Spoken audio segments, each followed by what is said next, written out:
So as the calendar year of 2022 is now drawing to a close, I thought it would be a timely point of the year to go ahead and bring to you each championship club's best moment of this year. I'd like to hear from you guys in the comments down below for this one. What for you has been your club's best moment or memory throughout the year? Massive thank you for all the support you guys have showed on the channel this year as well. It's been absolutely fantastic. If you do go on to enjoy today's video, make sure to leave a like. 200 likes would be massively appreciated. But without any further ado, let's jump into this one. Starting with Birmingham, I'm going to go with the hiring of John Eustace. Let's not get this one twisted. At the time, it was seen as somewhat of a gamble. Obviously, they hadn't ended last season on a particularly great note under Lee Bowyer. His future at the club was very much up in the air, as at that point there was still the takeover talks which were rumbling. There was a lot of ins and outs going on in the transfer market as well. Eventually they did bite the bullet, got rid of Bowyer, and Eustace was brought in. And considering how long he'd been out of the game in terms of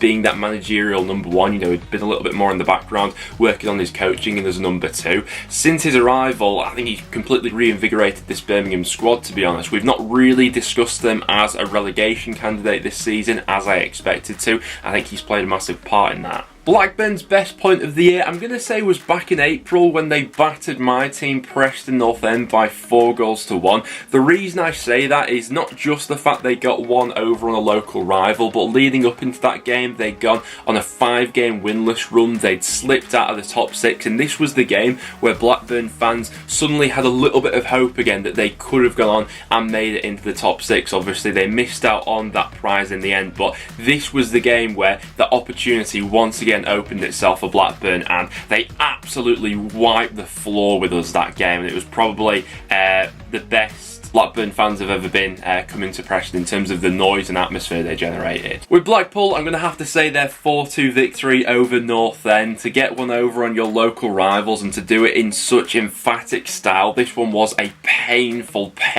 day to be inside of Bloomfield Road as a Preston supporter. But from Blackpool's point of view, they got their game plan absolutely spot on for this one, scoring 4 goals against your local rivals and just getting to rub it in consistently until the next time we play.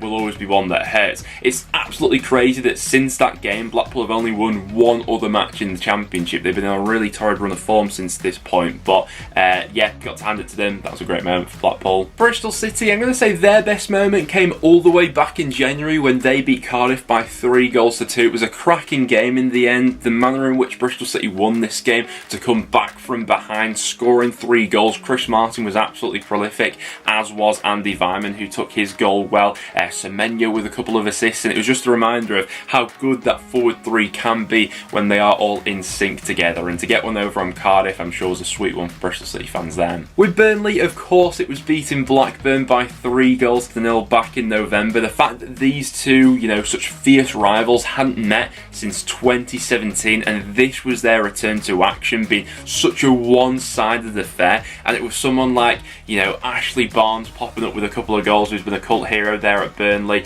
for quite some time. And just the fact of how one-sided this game actually was. If you're a Burnley fan inside Turf Moor for this game, I'm sure it's a memory you'll treasure throughout your entire life. Cardiff's best moment of the year, I'm actually going to say, was completing the signing of Callum Robinson. Considering how many other Championship clubs were said to be interested in Robinson at the time, the fact that Cardiff got this one over the line, we weren't sure of how much finances Cardiff were going to be afforded to complete this signing, but in the end I think they got the deal done for around about 1.5 million, and I think in terms of in the final third, he's by far and away their best player. I think they got great value for money in the end. The fact that he's come into this side who has been bereft of goals all season, he's got 9 goal contributions in 14 matches. It's an absolutely superb return. Coventry's best moment of the year, I'm going to say, came back in March when they battered Sheffield United by 4-1. Sheffield United, who were well within the top 6 by this point, against a Coventry side who really reinvigorated their top 6 chances when they went ahead and won this game. Obviously it didn't quite happen for them in the end, but they were absolutely prolific, and it was such an entertaining game. Gyökeres, Callum O'Hare with the double, and Matty Godden as well also on the score sheet. Coventry had 27 shots in this game, 14 of them being on target, and Sheffield United just couldn't deal with how prolific they were. Huddersfield best moment of the year undoubtedly has to be making it into the Championship playoff final. It was a very tense and cagey first leg where they drew 1 apiece with Luton. In the second leg, Jordan Rhodes then popping up with that 82nd minute winner, the roof absolutely erupting there at their ground, and obviously didn't happen for them in the final, narrowly losing out to Nottingham Forest after a few controversial decisions, let's remember, in that game. But that semi-final second leg in the playoffs, yeah, was a special moment. Hull City, I've got to say, the takeover right at the start of the year, going way back to January. Hull were a side who had been in limbo when it came to their ownership for quite some time. This new ownership came in January, and while everything hasn't exactly been smooth sailing for them since they have come in, they've shown their ambition. They put a lot of money where their mouth is, going off their transfer window so far, and I think there's more to come from this Hull squad and Hull ownership over the next few years. Luton, I think their finest moment of the year came on the last day of last season in May, when they went ahead and confirmed their spot in the Championship playoffs, because there was a fair bit of drama around this one. They had made it into the top 6 several weeks before the final game week of the season, but right before their final game of the season, they had that absolutely dismal display against Fulham when they lost 7-0, and suddenly a lot of question marks were being asked about this Luton side, and their place in the top 6 was at stake. You know, had they not won this one, one of the teams below them could have swept away that place. It didn't happen in the end, and they got the job done, beating Reading by 1-0 with Harry Cornick on the score sheet just before half-time, which then went on and confirmed their place in the playoffs, which was fantastic. Middlesbrough, I'm going to say the appointment of Michael Carrick was their best moment of this year, back in October, because since that point they've been absolutely flying. It was quite crazy just how far off the pace they looked at the start of the season under Wilder, considering how many people had Middlesbrough as, you know, promotion contenders, myself included, this season, and the quality that they had in that squad's untapped potential. I know we're still in the relative infancy of Carrick's tenure in at Middlesbrough, but the style of which he has this Borough side playing, the players who he's got back on side for him as well, I think it's been a masterstroke since he's come in. Millwall's best point of the year came back in June when they completed the signing of Zian Fleming for a mere £1.7 million, one of the best bargain buys I think that we've seen in the Championship in recent history. Considering all the talk around Millwall that was happening over the summer with Jed Wallace departing, you know, we were all speaking, how do Millwall replace such a pivotal cog in this Gary Rowett system with the creativity and goals that he brought to the side? Well, they went ahead and did it like that, almost effortlessly. Fleming's been absolutely fantastic, one of the best attacking playmakers in the Championship so far this season, and into double figures already. If they were looking to sell him, they get a ridiculous return on their original investment with how much his value has increased since. Norwich's high point of the year, I'm actually going to say, came in their Premier League relegation campaign. I'm going to say it came back in January when they beat Watford 3-0 away from home. It was an emphatic win, and it was actually the only time last season where they were outside of the Premier League relegation zone, and that must have been such a relieving feeling at the time. There was the general thought that maybe that could have sparked something for Norwich. You know, they previously just beaten Everton, they'd go on to draw against Crystal Palace, but they'd follow it up with quite the heavy losing streak after that and couldn't recapture any of their previous form. But that 3-0 win against Watford was the first point last season where there were genuinely hopes of staying up, I felt. Preston's best moment of the year, undoubtedly beating Blackpool back in April. Considering Blackpool had won the reverse fixture last season, we had to live with that up until this point, and a lot was riding on this game really, in terms of pride for both teams. Cameron Archer made the difference in the end just before half time with a fine finish, and I cannot tell you how many times I've watched back that goal. It was a great finish, it was great to see Deepdale packed out and a brilliant atmosphere and everything like that, and just to get all 3 points just made it all the more sweeter. QPR's finest moment of the year, I'm going to say, came back in January when they beat West Brom 1-0 in the final minute thanks to a Charlie Austin header. Let's remember back to this game, it was 2 promotion chasers going up against each other, both sides in the top 6, and after winning this game, I remember speaking in the Championship roundup about QPR as potential top 2 candidates. You know, by this point they were only a handful of points behind Bournemouth, who held that spot in second at that point. After a decent run of results throughout January and February, things massively tailed off for QPR under Mark Warburton. Obviously couldn't sustain that promotion bid, but at that point there was genuine thoughts that QPR could have gone on to do it. Reading's high point of the year, I'm going to say, was back in April when they went ahead and beat Sheffield United on the road in such dramatic circumstances in a game which turned out to be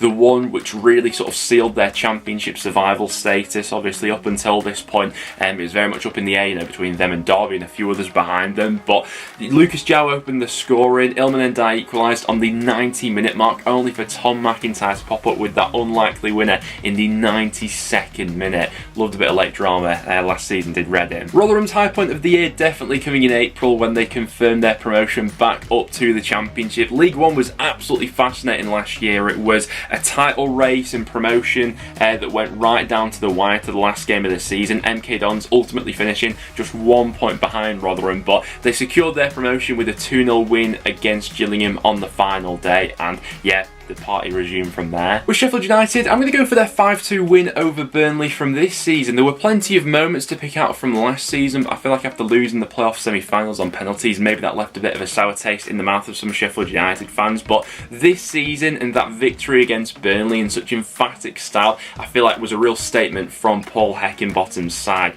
to let everyone know that they are serious promotion challenges this season. Considering Burnley have been, you know, the outstanding team in the league for the majority of the season, they've only lost 2 games this season. The fact that Sheffield United disposed of them in such comfortable fashion in what was a bonkers game in the end with 7 goals, I think that may just take it for me. So City, it's not been their finest year. Their best moment, I'm going to go with their 3-1 win over Sheffield United. It was Alex Neil's first home win in charge of the club, and maybe served as, you know, a reminder of how good they can be when they are completely on it.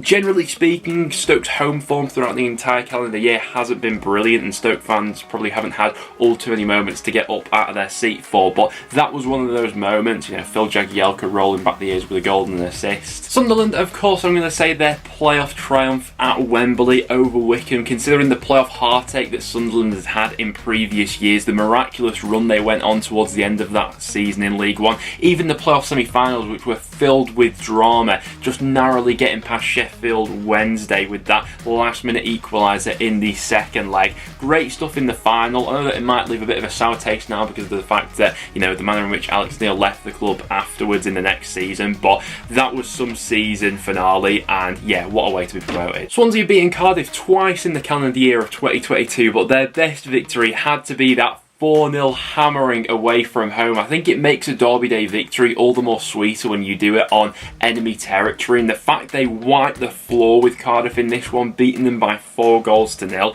You know, there was only one team in this one. I'm sure being in that away end as a Swansea City fan that day would have been absolutely something else, a memory you'll treasure for life. Goals from Obafemi Cabango and Wolf wrapped up all 3 points in what was an afternoon to remember, I'm sure. Watford's best moment of the year, I'd have to say, is that 4-0 win over Luton. The fact that the last time these two sides met, it was in that season where football was being played behind closed doors. The fans were packed into Vicarage Road for this one, and what an emphatic result it was in the end.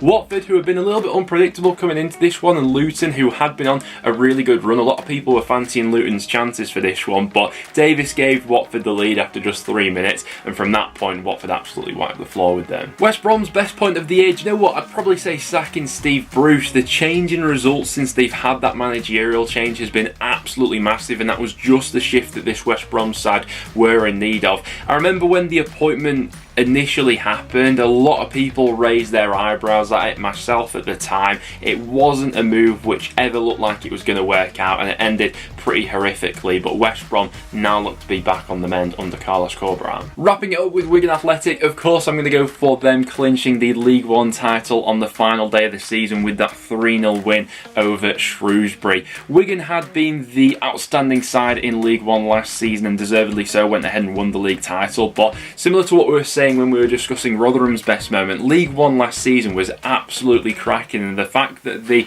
promotion race, the automatic promotion and the playoffs all of that went down to the final day of the season. I thought was absolutely cracking, and yeah, to be crowned champions and play some of the football they did last season, it was quite the ride. But guys, there you have it. There was every Championship club's best moment of 2022 in my opinion. Do you agree with my selections? Which other moments would you pick out from your club as the best of 2022? Do let me know down below. If you did go on to enjoy today though, make sure to leave a like and do stick around and subscribe for some regular Championship content. Thanks for watching guys, and I'll see you all in the next one.